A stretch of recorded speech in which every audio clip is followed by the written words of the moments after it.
बिस्मिल्लाहिर्रहमानिर्रहीम। अस्सलाम वालेकुम मेंबर्स व्यूअर्स, आप सब खैर खैरियत से होंगे। आज की वीडियो जी स्पेसिफ़िकली थोड़ा सा डिस्कस कर लेते हैं रिफाइनरी सेक्टर को। कुछ इंपॉर्टेंट डेट्स हैं आने वाले दिनों में। ऑलरेडी उसमें एक अच्छी मूवमेंट बन चुकी है। हमने कुछ स्टॉक्स को कुछ अर्सा पहले टारगेट भी किया था और बड़े अच्छे लेवल पे एंट्री जो सी है वो ली थी और सजेस्ट किया था। फर्दर इसमें क्या चांस है, क्या स्टिल अभी भी इसमें रैली एक्सपेक्टेड है, गेन मिल सकता है, और स्ट्रेटजी क्या होनी चाहिए, न्यूज़ क्या है, तकरीबन ये थोड़ा सा हम डिस्कस कर लेते हैं। तो सबसे पहले देखें, ओवरऑल भी अगर देखें तो ऑयल एंड गैस सेक्टर का एक जो सा पार्ट या एक डिवीजन कह लें, फर्दर या सब सेक्टर कह लें, वो आपका रिफाइनरी सेक्टर है other than ENP and OMCs. और रिफाइनरी सेक्टर में आप देखें तो तकरीबन 4 कंपनीज़ हैं।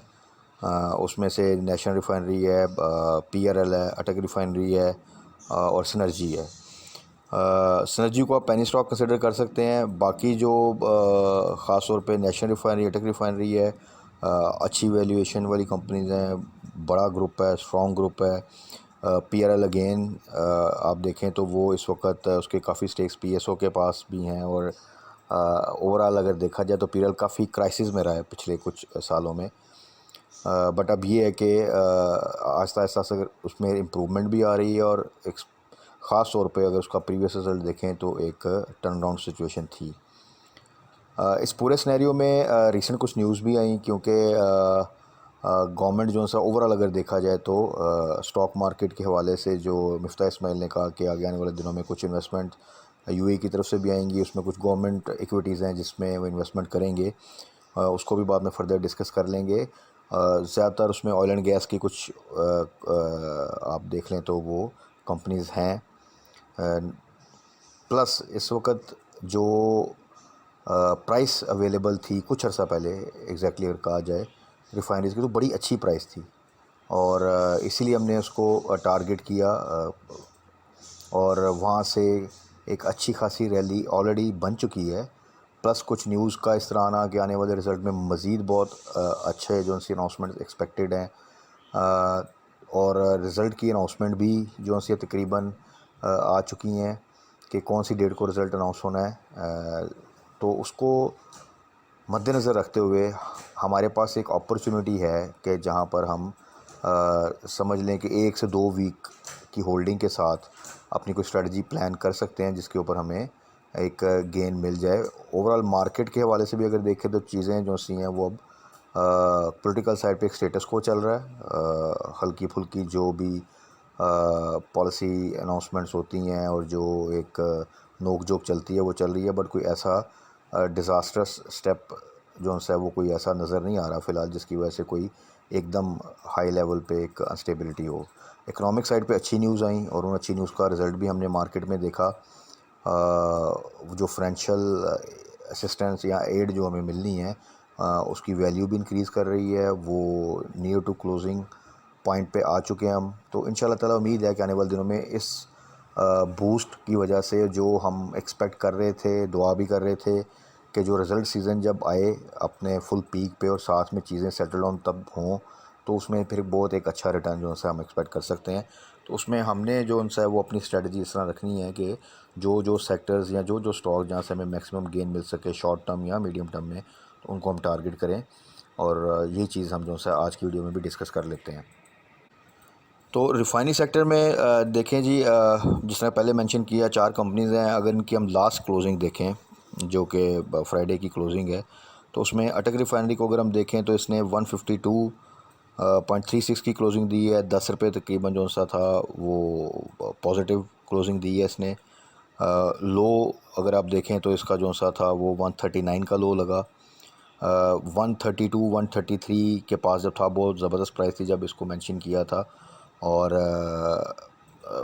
अटक रिफाइनरी एक ऐसा स्टॉक है जो डे ट्रेड भी अच्छी देता है, और उसमें जब मूवमेंट बनती है तो आपको कैपिटल गेन भी, वो एक रैली जो सी है वो आपको कम से कम 15-20% का गेन दे जाती है शॉर्ट टर्म में। तो जिन दोस्तों ने तो वहाँ पे बाय किया है, आई थिंक वो होल्ड करें और अच्छे प्रॉफिट में होंगे। फर्दर इसमें अगर कोई एंट्री लेना चाहता है तो उसके लिए अगेन डिप पे आप एंट्री ले सकते हैं। कोई भी डिप आता है आने वाले दिनों में किसी वजह से, तो take it as an opportunity और वहाँ पे आप एंट्री लें।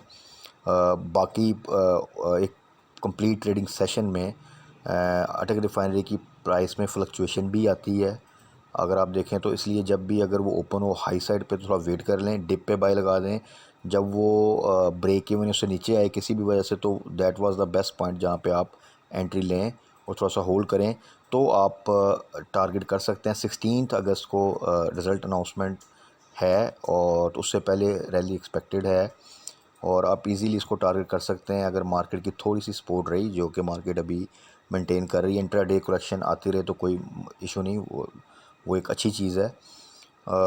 तो उसमें आप इजीली इसको 170 प्लस जो है वो टारगेट कर सकते हैं।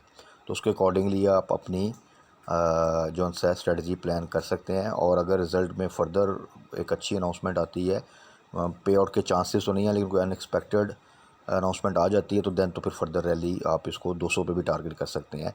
लेकिन for the time being result से पहले आप टारगेट करें 170 प्लस पे आपने जो सा है वो प्रॉफिट टेकिंग करनी है। और वो हम फिर फर्दर डिस्कस कर लेंगे कि किस तरह की मूवमेंट है। कैप अगर लग रहा है स्ट्रांगली तो फिर हम उसको फर्दर होल्ड कर लेंगे। सेफ़ साइड पे बेस्ट स्ट्रेटजी ये है कि साथ साथ आप अपना स्टॉप लॉस जो है उसको ट्रेल करते जाएं और इंक्रीज़ करते जाएं। इसके बाद नेशनल रिफाइनरी को अगर अच्छा जी, इसके बाद नेशनल रिफाइनरी को भी देख लेते हैं पहले, पार्ट ऑफ अटक ग्रुप। तो उसमें अगेन अगर आप देखें तो रिसेंटली ये भी तकरीबन अपने 3 मंथ्स लो के पास था और 200 के राउंड तो बड़ी बेस्ट प्राइस है जहाँ पे एंट्री बनती है। इसमें भी बड़ी वर्टिकल मूवमेंट आती है, डाउन साइड पे भी एक जिसे कहते हैं स्टीप डिप जो है वो लेता है नेशनल रिफाइनरी। अप साइड पे भी जब मूवमेंट जाती है तो बहुत ही एग्रेसिव मूवमेंट आती है, तो अच्छा चांस होता है अगर आप राइट टाइम पे एंट्री लें तो एक अच्छा गेन जो है आपको मिल जाए। रिज़ल्ट जो प्रीवियस था बड़ा अच्छा रिज़ल्ट आया था, रिफाइनरीज तमाम का ही अच्छा रिज़ल्ट आया जिसमें टक रिफाइनरी भी है, PRL भी है और नेशनल रिफाइनरी भी है। तो इसलिए आने वाले रिज़ल्ट की अच्छी एक्सपेक्टेशंस पे आप नेशनल रिफाइनरी में भी सेम वही स्ट्रेटजी जो सी अटक रिफाइनरी की वो आप कर सकते हैं। इनफैक्ट रिफाइनरी सेक्टर में अगर आप देखें तो हमेशा से मैंने पहले भी मेंशन किया था कि आप मूवमेंट देखेंगे तो अटक रिफाइनरी और नेशनल रिफाइनरी उसको इनिशिएट करेंगे और उसके बाद PRL उसको फॉलो करेगा और थर्ड फेज़ में आप देखें सेकंड फेज़ में वो आपको फिर सिनर्जी जो सा उसमें मूवमेंट आती नज़र आएगी। सो नेशनल रिफाइनरी में भी अगेन वही स्ट्रेटजी के अगर आपको डिप पे मिले, यानी उस डे पे जब ओपनिंग हो इसकी, जब जो इस वक्त के 241 की क्लोजिंग दी है, अब सपोज़ आफ्टर हॉलीडेज़ ये ओपन करता है और ओपन ही अगर 6 7 8 रुपये ऊपर करता है तो थोड़ा सा वेट कर जाएं, डिप पे आप बाय लगा लें, 142 पे बाय लगा दें और पार्ट्स में बाय लगा दें, कुछ उससे भी नीचे देख लें। अगर वहाँ पे आपका वो हिट होती है बाय तो फिर फर्दर डाउन साइड पे भी आप उसको फर्दर बाय कर दें। So again Attock refinery, national refinery treat any dip as an opportunity to buy और इसको भी आप इजीली 300 का टारगेट कर सकते हैं बिफोर रिज़ल्ट। बट स्ट्रेटजी फिर वही है कि आपने 300 तक जिसे कहते हैं ऐसा नहीं कि वेट करना है और उसमें किसी किस्म की फ्लक्चुएशन आ जाए। जैसे रिज़ल्ट करीब आए उससे पहले हमने एटलीस्ट 50% का एग्ज़िट ज़रूर लेना है, ये टारगेट करें, या स्टॉप लॉस जो है अपना ज़रूर इंप्लीमेंट करना है ताकि अगर किसी किस्म का डिप आए रिज़ल्ट डे अनाउंसमेंट पे तो आप पॉजिटिव साइड पे एग्ज़िट ले लें। उसके बाद आ जाएँ जी पाकिस्तान रिफाइनरी को थोड़ा सा डिस्कस कर लेते हैं। अगेन इसका भी प्रीवियस रिज़ल्ट बहुत अच्छा था, काफ़ी अरसे से जैसा कि मैंने मेंशन किया कि क्राइसिस में थी, नेगेटिव अर्निंग थी और उसकी वजह से प्राइस भी देखें बहुत कम थी। तकरीबन आप कह लें कि 14 को भी ब्रेक किया था इसने और अभी रिसेंटली जब दोबारा 20 को टच करने के बाद डिप आया फिर 15 के आसपास आई थी। वहाँ पे वो पॉइंट था जहाँ पे अगेन हमने सजेस्ट किया कि एंट्री लें और टारगेट अगेन वही, और माशाल्लाह आप देखें तो 18 प्लस पे है और टारगेट को ऐसे रखें जैसे ही 20 क्रॉस करे अपना स्टॉप लॉस जो है आपने 20 पे लगा देना है। जब 19 को क्रॉस करे अपने अपना स्टॉप लॉस जो है वो 18 पे कर देना है। तो इस तरह आप अपने स्टॉप लॉस को ट्रेल करते हुए उसकी होल्डिंग करें तो इंशाल्लाह ताला उम्मीद है इसकी रिज़ल्ट अनाउंसमेंट आई थिंक अभी नहीं आई लेकिन वो भी मोर और लेस हो सकता है नेक्स्ट वीक में, जैसे ही आफ्टर हॉलीडेज़ मार्केट ओपन हो तो मे बी ऑन वेडनेसडे या थर्सडे फ्राइडे तक इसकी जो सी डेट अनाउंसमेंट वो आ जाए। तो PRL में भी आप 20 तो इजीली टारगेट कर सकते हैं और अगर चीज़ें ऑन अ पॉजिटिव साइड रहीं तो, और अगर फर्दर जो रिफाइनरीज का रिज़ल्ट भी बेहतर आए तो इसका रिज़ल्ट डेफिनेटली शायद बाद में आए, 16 अगस्त के, तो फिर आप इसमें फ़र्दर रैली देख सकते हैं। और ये कोई बाइड नहीं है कि ये इसी रैली में आपको 25 की प्राइस भी दे जाए। तो जिन दोस्तों ने बाई किया हुआ है, जो हमने प्राइस मेंशन की थी, वो होल्ड करें। अपना स्टॉप लॉस जो है वो साथ साथ जिस तरह बताया है उस पॉइंट्स पे जो है वो लगाते जाएं। एंड नई एंट्री हाई साइड पे थोड़ा सा रिस्की है, क्योंकि ऑलरेडी अगर आप देखें तो ये तकरीबन 3-3.5 रुपये का गेन दे चुका है। हाँ, डिप पे आप जो है कुछ एंट्री ले सकते हैं, but with strict stop loss. और हाई साइड पे एंट्री उसको थोड़ा सा अवॉइड करें। तो मेरा ख़्याल है कि फिर आप जो है एक सिक्योर स्ट्रेटजी के साथ इसमें से एक अच्छा गेन ले लेंगे। फाइनल वन है जी सिनर्जी। सिनर्जी देखें, ओवरऑल तो पेनी स्टॉक है, इसका रिज़ल्ट के ऊपर हम डिपेंड नहीं कर सकते, सट्टा ही होता है इसमें नॉर्मली। और इसको आप कंसिडर इसलिए कर सकते हैं कि जब ओवरऑल रिफाइनरी में एक मोमेंट बनती है तो डेफिनेटली फिर सिनर्जी भी मूव करता है। प्लस जो इसकी प्राइस थी जो हमेशा हम टारगेट करते हैं वो 5 के आसपास, इवन 5.5 से नीचे भी सिक्योर प्राइस होती है। तो ये वो प्राइस है जहाँ पे आप अकोमोडेट कर सकते हैं और थोड़ा सा होल्ड कर सकते हैं। तो यहाँ से लॉस के चांसेस बहुत कम है, और अल्टीमेटली आप कुछ ना कुछ गेन करके ही इसमें से एग्जिट लेते हैं। तो आप देख लें, रिसेंटली इसने 5 को ब्रेक किया, उससे नीचे जिन्होंने बाय किया है वो एक अच्छा गेन कर लेंगे आने वाले दिनों में। और जिन दोस्तों ने हाई साइड पे बाय किया हुआ है उनके लिए ये सजेशन है कि अगर ये आपको आने वाले दिनों में डिप पे किसी वजह से 5 के आसपास मिले या 5.2 से नीचे मिले, तो वहाँ पे आप एवरेज कर लें फ़ौरन। तो इंशाल्लाह ताला जैसे, क्योंकि रिफाइनरी सेक्टर में एक मोमेंट अच्छी बनेगी, तो डेफ़िनेटली ये भी, इससे आप इजीली 1-2 रुपये का गेन एक्सपेक्ट कर सकते हैं। रिज़ल्ट का जहाँ तक सिलसिला है, तो रिज़ल्ट इसके जो से हैं वो कोई इतने ख़ास नहीं होते, ना उसकी बेस के ऊपर रैली बनती है। अब जब से पूमा एनर्जी ने इसको बाय किया है, अगर आप देखें तो हो सकता है आने वाले दिनों में कुछ बेहतर सूरत हाल हो जाए। तो हम कह सकते हैं कि फिर एक फ़र्दर इसमें जो है वो क्या स्ट्रेटजी करनी है वो डिस्कस कर लेंगे। For the time being synergy को आप डिप पे कंसिडर कर सकते हैं, छोटा स्टॉक है, इसमें भी उतना रैली नहीं बनी। अभी चांस है कि जैसे ही रिफाइनरी सेक्टर में रैली बनेगी तो ये आपको 1-2 रुपये का गेन दे सकता है। सो जो लोग शॉर्ट टर्म में छोटे स्टॉक में एंट्री लेना चाहते हैं वो भी इसको कंसिडर कर सकते हैं डिप पे। और जिन्होंने हाई साइड पे बाय किया हुआ है वो इसको एवरेज कर सकते हैं रेट पे, रादर के जब ये 6 क्रॉस कर जाए या 6 के आसपास आए वहाँ पर आप एवरेज करें या वहाँ पे बाय करें।